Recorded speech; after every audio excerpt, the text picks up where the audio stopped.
Hey everyone, welcome back again. So today we are going to see an analysis for a topic that is it time to unify all PhD entrance exam? तो इस topic में हम ये देखने वाले हैं, जैसे कि आप सभी लोग बायोटेक्नोलॉजी और लाइफ साइंसेज फील्ड से बिलोंग करते हैं, तो बहुत सारे एग्जाम्स होते हैं जैसे CSIR net, ICMR, DBT, PhD entrance exams होते हैं। तो आज हम देखने वाले हैं कि अगर सारे PhD एंट्रेंस एग्जाम्स को और जितने भी एंट्रेंस एग्जाम्स होते हैं अगर हम उसे यूनिफाई कर दिया जाए तो उसके क्या क्या एडवांटेजेस हो सकते हैं। तो क्या सच में इन सारे एग्जाम्स को मिला करके एक एग्जाम कर देना चाहिए? So we are going to see a detail और you can say an analysis for this topic कि अगर सारे PhD एंट्रेंस एग्जाम को अगर यूनिफाई कर दिया जाएगा so what will be the advantages for the students. तो आज हम इन सारे चीज़ों के बारे में बात करने वाले हैं।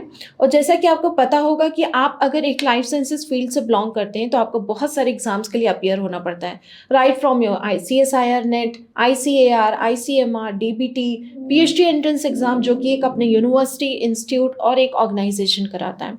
तो अगर सारे एग्जाम्स को एक कर दिया जाए, मर्ज कर दिया जाए स्पेसिफिकली PhD एंट्रेंस एग्जाम, तो उसके क्या क्या एडवांटेजेस होंगे, what will be the benefits after that. So we are going to see और have an analysis for the same. So let's start our topic with the same, you can say, and where we are going to see the advantages and benefits to the students after all these PhD entrance exam gets unified. So the first point that I have mentioned here, that is different exam difficult to track. जैसे कि आप सभी लोग exams देते होंगे, अगर हम एक बहुत कॉमन एग्ज़ाम की बात करें, जैसे मान लीजिए ICMR होता है और CSIR होता है, तो सारे एग्ज़ाम्स को ट्रैक करना बहुत डिफ़िकल्ट होता है। अगर आप किसी इंस्टीट्यूट के PhD एंट्रेंस एग्ज़ाम के लिए जा रहे हैं जैसे ICMR, NI, तो उनके लिए भी आपको एक टफ़ होगा। तो जब भी आप किसी एग्ज़ाम्स के लिए जाते हैं, इंस्टीट्यूट के एग्ज़ाम्स के लिए जाते हैं, तो बहुत डिफ़िकल्ट होता है एक एग्ज़ाम्स को ट्रैक करना।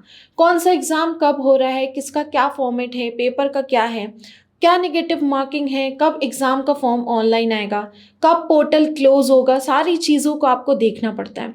और जब आप इन सारी चीज़ों में इंगेज रहते हैं तो हो सकता है आप जिस एग्ज़ाम की तैयारी कर रहे हैं वो आप ढंग से नहीं कर पाए। तो इससे बजाय अगर सारे PhD एंट्रेंस एग्ज़ाम्स को अगर यूनिफाई कर दिया जाए तो हो सकता है आपका ये जो टाइम हो रहा है, जो दूसरे एग्ज़ाम्स के लिए लग रहा है, जो आप बार बार इधर उधर जा रहे हैं कि कौन सा एग्ज़ाम का कब फॉर्म आया, ये सारी चीज़ें कम हो जाए और आप एक एग्ज़ाम के लिए बहुत अच्छे से तैयारी कर पाएँ। So difficult exams, different exams that is difficult to track, क्योंकि हर एग्ज़ाम का एक डिफरेंट पेपर फॉर्मेट होता है। जब भी आप किसी एग्ज़ाम के लिए जाते हैं हो सकता है उस एग्ज़ाम में नेगेटिव मार्किंग +1 हो, किसी में माइनस यू कैन से 0.25 हो, किसी में -0.5 हो। तो आपको सारे एग्ज़ाम्स के बारे में, पेपर फॉर्मेट क्या है, उसका नेगेटिव मार्किंग, कितने सेक्शंस पूछे जाते हैं, कौन से सब्जेक्टिव हैं, किस में बायोइन्फॉर्मेटिक्स आता है, किस में जनरल एप्टीट्यूड आता है, ये थोड़ा टफ हो जाता है सारी चीज़ों को याद रखना। इतना ही नहीं, एग्ज़ाम सिलेबस क्या है, क्या सिर्फ बायोटेक्नोलॉजी पूछा जाता है, लाइफ साइंसेस पूछा जाता है कि स्पेसिफिक कोई सब्जेक्ट्स पूछा जाता है, जैसे कि हम ICMR में देखते हैं बहुत स्पेसिफिक सब्जेक्ट्स पूछे जाते हैं, सारे सब्जेक्ट्स को कवर किया जाता है। जैसे हम DBT में देखते हैं सारे बायोटेक्नोलॉजी पोर्शंस को कवर किया जाता है। तो थोड़ा टफ होता है याद रखना कि किस में क्या चीज़ों को इंक्लूड किया जाता है, जिससे हमारा टाइम बहुत ज़्यादा इन्वेस्ट होता है। जब हम किसी भी एग्ज़ाम को देखते हैं तो हो सकता है कि कोई एग्ज़ाम ऐसा है जो लिमिटेड एग्जामिनेशन सेंटर रखा हो, जिसके कारण से बहुत डिफ़िकल्ट हो जाता है सारी चीज़ों को ट्रैक करना, सारे एग्जामिनेशन सेंटर के लिए अवेलेबल रहना। मान लीजिए आपका कोई, आप रहते हैं कहीं साउथ में और आपका मान लीजिए कोई आप MP में सेंट्रल पोर्शन में रह रहे हैं, आपका एग्ज़ाम सेंटर चंडीगढ़ आ गया, तो आपके लिए बहुत डिफ़िकल्ट होगा कि आपको एक जगह से दूसरे जगह में लोकेट करना है, वहाँ पे जाके कर एग्ज़ाम देना है। तो ये बहुत बड़ा यू कैन से, अगर सारे एग्ज़ाम्स को एक यूनिफाई कर दिया जाएगा तो ये डिफरेंट एग्ज़ाम सेंटर तो आपको नहीं मिलेंगे, जो कि डिफरेंट एग्ज़ाम्स हैं उसको डिफ़िकल्ट होता है ट्रैक करना। ये सारी चीज़ें यहीं पे यू कैन से थोड़ी सी रिलीफ मिलेगा आपको यहाँ से। सेकंड पॉइंट, जब भी हम एग्ज़ाम देते हैं, जैसे अगर हम लास्ट CSIR एग्ज़ाम की बात करें जो कि जनवरी-Feb में हुआ था, उस टाइम गेट के साथ क्लैश करा था। जिन लोगों का लाइफ साइंसेस फील्ड में एग्ज़ाम होगा तो आप जान रहे होंगे, 17 को एग्ज़ाम, 12 को गेट का एग्ज़ाम, तो वहाँ पे थोड़ा एग्ज़ाम क्लैश इशू आ रहा था कि मतलब 5 डेज़ का ही बस टाइम पीरियड है, उसके बाद हमारा ये है। जैसे इस एग्ज़ाम में आप देख सकते हैं ICMR और CSIR साथ में आ रहा था, तो यहाँ पे एग्ज़ाम इशू का बहुत बड़ा क्लैश हो जाता है। कभी कभी ऐसा होता है कि 2 एग्ज़ाम साथ में फंस जाते हैं, कभी कभी तो ऐसा हो जाता है कोई सेम इंटरव्यू, सेम एग्ज़ाम 7 दिन होता है, तो हम यहाँ पर भी इंटरव्यू को ध्यान दें कि हम एक एग्ज़ाम के लिए अपियर हों, तो हमारे लिए बहुत ज़्यादा यू कैन से डिफ़िकल्ट हो जाता है एक चीज़ को डिसाइड करना, क्योंकि हमारे लिए दोनों इक्वली इंपॉर्टेंट है। तो एक ये भी यू कैन से एक इशू है, दैट इज एग्जाम क्लैश हो जाता है। Third point you can C over here is common exam saves money. जैसे आप देखते हैं, मान लीजिए बहुत सारे एंट्रेंस एग्जाम को कंडक्ट किया जाता है। मान लीजिए हम किसी इंस्टीट्यूट के एग्जाम्स को भी देखें, एनआईए के एग्जाम की बात करते हैं, तो एनआईए अपना कंडक्ट कराता है पीएचडी एग्जामिनेशन। तो यहाँ पे एंट्रेंस देना पड़ता है एक पीएचडी में एडमिशन लेने के लिए। लेकिन आप देख सकते हैं पीएचडी कितने बार यू कैन से कितने सेंटर्स में एग्जाम को कंडक्ट कराता है। अगर यही सारे पीएचडी एंट्रेंस एग्जाम्स यूनिफाई हो जाएं, अगर सब एक साथ मिल जाए, तो जितना भी एग्जाम्स हो रहा है वहाँ पे बहुत सारे मनी को सेव किया जा सकता है। इनफैक्ट ये मनी को हम शिफ्ट कर सकते हैं जहाँ पे जेआरएफ इंक्रीज किया जाता है, जेआरएफ की हाइक कर सकते हैं हम सैलरी की। तो जितने एग्जाम्स हो रहे हैं, अगर सारे एग्जाम्स को यूनिफाई करके एक यूनाइट करके एक कर दिया जाए, इसके बदले में जितना मनी आ रहा है गवर्नमेंट का जितना भी है, उसको हम किसी जेआरएफ की फेलोशिप को हाइक करने में लगा दिया जाए या नंबर ऑफ सीट्स बढ़ा दिया जाए, तो वो बहुत ज़्यादा अच्छा होगा। क्योंकि ऑल्दो जितने भी एग्जाम्स हो रहे हैं, सारे बच्चे सारे एग्जाम्स के लिए अपीयर नहीं कर पाते, लेकिन अगर एक एग्जाम होगा, सब बच्चे उनके लिए अच्छे से पढ़ेंगे, एग्जाम देंगे, और उसके बाद आपका जेआरएफ का जो फेलोशिप होगा वो भी हाइक होगा। Single question paper common format for all. जैसे कि आप अभी देखते होंगे सीएसआईआर ने 2 शिफ्ट में एग्जाम कर दिया है। सीएसआईआर की बात करें, क्यों 2 शिफ्ट में किया? नंबर ऑफ स्टूडेंट्स बहुत हैं। अब ये नंबर ऑफ स्टूडेंट्स तो बहुत हैं, लेकिन सब कोई मेहनत करके जाता है, राइट। लेकिन लक डिपेंड करता है, लक फैक्टर होता है, काम करता है, जहाँ के आपको मतलब बोल सकते हैं एक पेपर आपको मॉर्निंग शिफ्ट मिल रहा है कि इवनिंग शिफ्ट मिल रहा है, और हमको नहीं पता कि कौन सा पेपर टफ होने वाला है। हम तो अपनी पूरी तैयारी करते हैं, एंड एट लास्ट नॉर्मलाइजेशन होता है। हो सकता है जिसके बहुत अच्छे मार्क्स आ रहे थे वो किसी कारणवश रह गया इस कारण से। तो अगर यहाँ पे एक सिंगल क्वेश्चन पेपर होगा, अगर एक पेपर को बना दिया जाए, कॉमन रख दिया जाए, जिसके लिए कॉमन फॉर्मेट होगा, तो बहुत अच्छा होगा। सारे स्टूडेंट्स को सेम क्वेश्चन पेपर मिलेगा, क्योंकि एक एग्जाम में सेम क्वेश्चन पेपर मिलेगा, सेम क्वेश्चन पेपर मिलेगा, तो सारे स्टूडेंट्स को एक उसी क्राइटेरिया पे जज किया जाएगा कि कौन से स्टूडेंट रियल में क्वालिफाई कर रहे हैं। तो एक ये भी इशू जो भी है रिजॉल्व हो जाएगा, जिससे आपको पता चलेगा एक पेपर है, उसी से ही सारे स्टूडेंट्स को एग्जाम क्वालिफाई करना है। तो ये सबके लिए बहुत अच्छी बात होगी। एक पेपर होगा तो कॉमन होगा एक फॉर्मेट, जिससे आप लोगों को बहुत ईजी होगा उस पेपर को अटेम्प्ट करने में। Fifth point you can C over here is more focus and determine towards exam. जब भी हम एग्जाम लिखते हैं तो बहुत सारे एग्जाम्स की तरफ जो हम अपना टाइम इन्वेस्ट करते हैं, तो हो सकता है हम किसी एक एग्जाम को पर्टिकुलरली अच्छा नहीं कर पाते। हो सकता है कि अगर आप बहुत सारे एग्जाम्स की तैयारी कर रहे होंगे, बहुत सारे एग्जाम्स की प्रिपरेशन कर रहे होंगे, तो आप सारे एग्जाम्स को इक्वली इंपॉर्टेंट नहीं दे पाओगे। लेकिन अगर एक एग्जाम हो तो आप जितनी एनर्जी, जितना टाइम सब जगह लगा रहे थे, तो अब यहाँ पे आपको क्या करना होगा, सारे एनर्जी को, सारे टाइम को एक जगह फोकस करना होगा। जैसे हम बोलते हैं ना मल्टी डायरेक्शनल, हम बहुत कुछ सोचते हैं। जब हम सारी जगह दिमाग लगा रहे हैं, सपोज अगर आप नैरो डाउन हो जाए, अगर आप एक जगह दिमाग लगा रहे हो, एक जगह आपका फोकस हो, मीन्स यू आर डिटरमिन्ड। अगर आप डिटरमिन्ड होंगे एक एग्जाम के लिए, तो आप सोच सकते हैं कि आपका वो एग्जाम कितना अच्छा जाने वाला है, और आप उस एग्जाम्स को अल्टीमेटली क्वालिफाई करेंगे। तो एक ये भी पॉजिटिव अप्रोच हो जाता है, एक पॉजिटिव यू कैन से पॉइंट है, बेनिफिट है और एडवांटेज है, जिसको अगर एक एग्जाम होगा तो हम उसके लिए बहुत फोकस एंड डिटरमिन्ड रहेंगे। Reaching exam centres and financial issue. हो सकता है अगर बहुत सारे एग्जाम हो तो कोई ऐसा बच्चा होगा या कोई स्टूडेंट होगा, कोई एस्पायरेंट होगा जो कि क्लियर करने वाला है, लेकिन वहाँ पे ऐसा हो सकता है कि शायद बहुत एग्जाम सेंटर दूर के कारण से वो नहीं जा पा रहे हैं, पेरेंट्स अलाउ नहीं कर रहे हैं, अगले बार के लिए अटेम्प्ट करने के लिए बोल रहे हैं, या कुछ फाइनेंशियल इश्यूज हैं जो नहीं जा पा रहे हैं। तो इसमें क्या होगा, अगर आपका एक एग्जाम होगा तो आपको एक बार टिकट करा के जाना पड़ेगा, राइट। तो आप बहुत एक बार को अगर आप जा रहे हैं तो आपका उससे क्या होगा, जो फाइनेंशियल इशू है वो भी इतना ज़्यादा नहीं होगा। आप एग्जाम सेंटर टाइम से पहुंचेंगे और आपको उतना ज़्यादा इंटरेस्ट होगा, क्योंकि आप एक एग्जाम के लिए अपियर कर रहे हैं, तो आप उस एग्जाम को बहुत अच्छे से पढ़ के देंगे, बहुत खुशी खुशी एग्जाम देने जाएंगे और आपका एग्जाम भी बहुत अच्छा जाएगा। तो यहाँ पे अगर आप कोई भी एग्जाम के रिलेटेड फाइनेंशियल इश्यूज़ को फेस कर रहे हैं तो यहाँ पे वो भी कम होगा। क्यों? क्योंकि एग्जाम एक हो गया, बार बार यू कैन से टिकट लेने का ज़रूरत नहीं है। और यहाँ पे जिसका भी फाइनेंशियल इश्यूज़ है या कोई पेरेंट्स अलाउ नहीं कर रहे हैं तो उनके पेरेंट्स भी अलाउ करेंगे, क्योंकि अगर एक एग्जाम है तो वो भी उनको अलाउ करेंगे कि वो इस एग्जाम को अपियर कर सकें। 7th point you can see opportunity to appear for an interview of your choice. Suppose एक एग्जाम हो गया तो सारे इंस्टीट्यूट मिलके वो एग्जाम कराएंगे। तो अगर मान लीजिए आपने एनआईए का एग्जाम नहीं क्लियर किया और आपने सारे एग्जाम क्लियर कर लिए, लेकिन एनआईए का क्या रूल है, अगर आपने एंट्रेंस एग्जाम क्लियर किया, अगर आपने जीबिल्स या टिफर क्लियर किया, तो आप उसके चैनल के थ्रू जा सकते हैं। मान लीजिए अगर आपने एनआई का एंट्रेंस क्लियर नहीं किया, आपने सीएसआईआर क्लियर किया और आपके पास स्टिफर भी नहीं है, लेकिन आप चाहते हैं एनआईए जाना, तो आपको क्या मिल रहा है, यहाँ पे आप एनआईए का इंटरव्यू अपीयर नहीं कर सकते। तो अगर आपका एक एग्ज़ाम हो गया तो सारे इंस्टीट्यूट्स मिलके एग्ज़ाम कराएंगे, तो यहाँ पे क्या है, आपको सारे जगह इंटरव्यू को अपीयर करने का एक अपॉर्चुनिटी मिलेगी, जिसको आप बोल सकते हैं गोल्डन चांस। तो अगर कोई भी स्टूडेंट है वो चाहता है कि हमको अपने ड्रीम इंस्टीट्यूट में एडमिशन लेना है फॉर पीएचडी, तो उनके लिए बहुत अच्छा होगा कि वो किसी भी इंस्टीट्यूट में जाके एक इंटरव्यू के लिए अपीयर कर सकते हैं। 8th point you can see here, that is combinations of subject ask.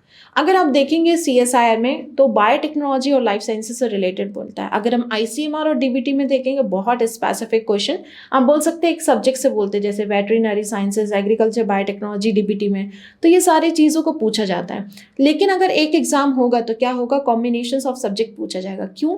क्योंकि एग्जाम्स को इसी तरीके से बनाया जाएगा, इसी तरीके से फ्रेम किया जाएगा, सारे स्टूडेंट्स को दिमाग में रख के, मतलब सारे स्टूडेंट्स को कंसीडर किया जाएगा, चाहे वो स्टूडेंट लाइफ साइंसेज का हो, बायोटेक्नोलॉजी का हो, जोलॉजी, बॉटनी, एग्रीकल्चर बायोटेक का हो, प्लांट बायोटेक का हो। तो अगर सारे स्टूडेंट अगर ये एग्जाम दे रहे हैं तो सभी को रख करके दिमाग में एक फ्रेम किया जाएगा क्वेश्चन पेपर कि मतलब सारे सब्जेक्ट्स होने चाहिए। तो ऐसे में क्या होगा, जिसका अपना फेवरेट सब्जेक्ट है तो वो स्टूडेंट या एस्पायरेंट वहाँ से या उस पोर्शन से स्पेसिफिकली बहुत नंबर ऑफ क्वेश्चंस को अटेम्प्ट कर पाएगा। तो एक बहुत बड़ा बेनिफिट मिलेगा अगर एग्जाम एक हो जाता है, जिससे क्या होगा, कॉम्बिनेशन ऑफ सब्जेक्ट आस्क जो भी हैं वो बढ़ जाएंगे, जिसके कारण से एक आपको अल्टीमेट बेनिफिट मिलेगा। You can see the 9th point ये, that is real competition, real selection. जैसे हमने बात की कि एक पेपर बनेगा, एक क्वेश्चन पेपर होगा, एक फॉर्मेट होगा, एक क्वेश्चन सबको दिया जाएगा, एक क्वेश्चन पेपर सबके सामने प्रेजेंट होगा। इससे क्या पता चलेगा, एक्चुअल में पता चलेगा कि कौन रियल कॉम्पिटिटर है, राइट। एक रियल कॉम्पिटिशन होगा बिटवीन स्टूडेंट्स, एक स्टैंडर्ड होगा क्वेश्चन पेपर का, रियल कॉम्पिटिशन होगा, जिससे पता चलेगा रियल सिलेक्शन। एक्चुअली में कौन, यू कैन से एक मास्टर है, किसने अच्छे से पढ़ाई की, वो सामने आएगा। क्योंकि ऐसा होता है ना, शायद नॉर्मलाइजेशन होता है, जो बहुत मेहनत की है वो कभी कभी 0.15 परसेंटाइल, 0.05 परसेंटाइल से रह जाते हैं। तो ऐसी चीज़ें नहीं देखने के लिए मिलेंगी। ऐसा चीज़ें में आपको क्या होगा, आपका एक रियल सिलेक्शन सामने आएगा, तो आपके लिए बहुत अच्छा होगा। 10th पॉइंट देखते हैं, enough time for preparation. Obvious सी बात है, अगर आपके पास एक पेपर होगा तो आप सोच सकते हैं आपके पास कितना टाइम मिलेगा। मतलब आपको पता रहेगा कि एक साल में एग्जाम होना है, 1 ईयर का टाइम गैप है, तो आप उस एग्जाम के लिए कितना अच्छा पढ़ सकते हैं, आप खुद सोच सकते हैं। यू कैन इमेजिन दैट कि आपको एक इनफ टाइम मिलेगा उस चीज़ के लिए पढ़ने के लिए। आप जितने सब्जेक्ट्स होते हैं, इनफैक्ट पूरे सब्जेक्ट्स को कवर कर सकते हैं। 11th point, exam time fixed, no distraction. जैसे कि अभी कोविड के बाद ऐसा हो गया ना, एग्जाम का पता नहीं, कभी कोई एग्जाम कभी हो रहा है। जैसे सीएसआईआर को ही ले लें, बहुत छोटा एग्जाम्पल ले रहे हैं, जैसे एक सीएसआईआर को ले लें, इस एग्जाम से हम समझ सकते हैं कभी एग्जाम कभी हो रहा है, कभी कोई मंथ में हो रहा है, तो एक पता नहीं, अभी फिलहाल के लिए नहीं पता है कि कौन से टाइम में ये एग्जाम होने वाला है, right. Again you have to see, check the website, see everything कि अब नेक्स्ट अटेम्प्ट कब होने वाला है। तो यहाँ पे थोड़ा ना स्टूडेंट डिस्ट्रैक्ट हो जाते हैं, पता नहीं होता कि कब एग्जाम होगा, क्या टाइम है। तो अगर एक एग्जाम होगा ना तो ऑब्वियस सी बात है वहाँ पे टाइम उसका फिक्स रहेगा। अगर टाइम फिक्स रहेगा तो आपको पता है कोई डिस्ट्रैक्शन नहीं, आपको पता है इस डेट में एग्जाम होगा, इस मंथ में होगा, डेट बाद में अनाउंस हो जाएगी, तो एटलीस्ट वो मंथ डिसाइड रहेगा, तो आप उस एग्जाम के लिए बहुत अच्छे से पढ़ सकते हैं। तो एग्जाम टाइम फिक्स होगा तो कोई भी डिस्ट्रैक्शन नहीं होगा। जब बहुत सारे स्टूडेंट हो गए, एक ही एग्जाम को लिखने के लिए होगा, तो उससे क्या होगा, नियर बाय एग्जाम सेंटर। जब नियर बाय एग्जाम सेंटर होगा तो क्या कर सकते हैं, जो बच्चे बेचारे नहीं जा पा रहे थे, कोई डिस्ट्रैक्शन हो रहा था, कोई फाइनेंशियल इश्यूज था, पेरेंट्स अलाउ नहीं कर रहे थे, अब नियर बाय सेंटर होगा तो क्या होगा, पेरेंट्स भी अलाउ करेंगे, राइट। तो आपको अगर एक एग्जाम मिला, नियर बाय एग्जाम सेंटर मिला, तो आपके लिए ये भी एडवांटेज है, जिसके कारण से आप you can say exam centre तक बहुत आसानी से पहुंच सकते हैं।